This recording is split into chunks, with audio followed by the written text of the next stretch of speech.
Antônia. Dona Antônia, minha esposa, nós estamos sem iluminação aqui no salão, Dona Antônia. A energia elétrica não está funcionando, deve haver algum mau contato e as pessoas já estão aqui. Dona Antônia, por favor, a senhora poderia colocar aí na rádio uma boa música? Assim nós pelo menos recebemos as pessoas com um pouco mais de alegria, enquanto eu vou procurar saber aqui como resolver esse mau contato. Desculpe, viu, esse transtorno. A energia elétrica em Itanhaém ainda é muito precária. Eu moro em São Vicente e lá em Santos já está tudo bem resolvido. Itanhaém ainda um pouco atrasada. Mas isso nós já vamos resolver agora mesmo. Deixe-me ver aqui. É só uma questão de mau contato e nós já vamos poder resolver. Essa tecnologia do século XX é muito nova. Aqui, pronto, agora sim, é uma maravilha, não é? A energia elétrica, ela tem hora para apagar, mas eu, por exemplo, eu costumo ficar até tarde usando a energia elétrica que nós podemos desfrutar, não é? Durante tanto tempo vivemos à luz de velas e agora podemos desfrutar desta beleza da energia elétrica. Bem, sejam bem-vindos e sejam bem-vindas. Que grande alegria receber um público de pessoas tão interessadas na arte e na cultura aqui do nosso litoral, né? Quero agradecer ao José Alberto Loureiro, presidente aqui da ACA, e a toda a sua equipe carinhosa, né, que preparou esse nosso encontro. Esse encontro é um encontro que nesse mês de outubro, que é meu aniversário, meus amigos têm organizado muitos encontros pelas cidades do litoral. Apesar dos meus 74 anos, eles pensavam que eu não daria conta de tantas viagens, mas eles não sabem que eu tenho muita disposição ainda de trabalhar e principalmente encontrar um seleto público. Permitam-me fazer a minha higiene, eu venho da rua e preciso me limpar para recebê-los. Muito obrigado pela presença, é realmente uma grande alegria.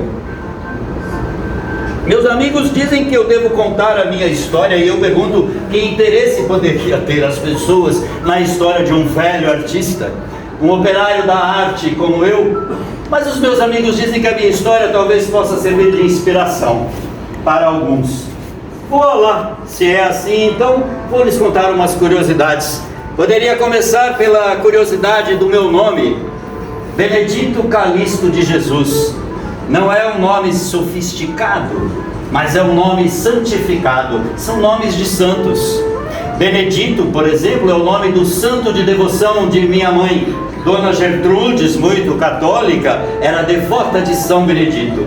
Pela manhã, antes que eu, meu pai e meus irmãos tomássemos o café, tínhamos que esperar que Dona Gertrudes colocasse o cafezinho no pé do santo, que ficava no fogão a lenha à espera do primeiro café.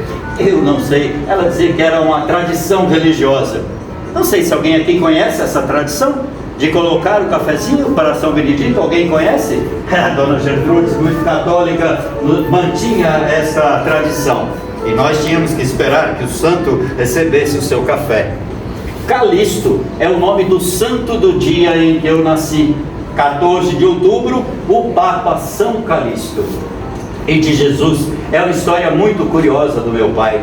Ele não tinha esse sobrenome, mas ele foi ao cartório e mudou o seu sobrenome dos antepassados, e deu para si o sobrenome de Jesus. Durante toda a vida, meu pai nos contou que fez isso para que nós, seus filhos, netos, bisnetos, trinetos, levássemos o nome do Filho de Deus. Eu nasci e cresci aqui, na vila de Nossa Senhora da Conceição de Itanhaém, uma vila pobre e esquecida e muito pequena. Quando eu nasci, a vila não contava mais de 600 ou 700 habitantes que viviam aqui pelas praias, mas a grande maioria lá para dentro, para os lados do morro. Grande maioria de analfabetos, pescadores caiçaras. Digo que era pobre porque, ao contrário de Santos e São Vicente, que cresciam a olhos vistos, Itanhaém ia ficando abandonada no nosso litoral. Não havia um bom porto onde chegassem barcos grandes trazendo progresso. Havia um portinho, um trapiche para pequenos barcos.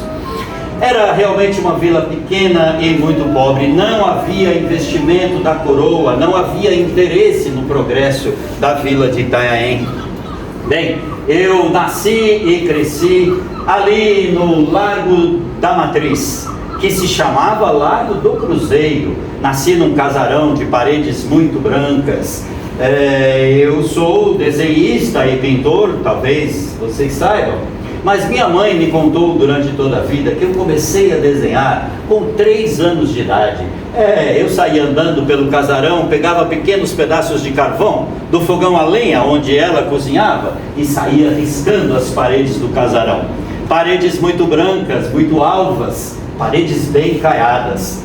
Minha mãe não ralhava comigo não, eu acho até que ela gostava de alguns dos meus desenhos, pois sempre me incentivou a continuar desenhando.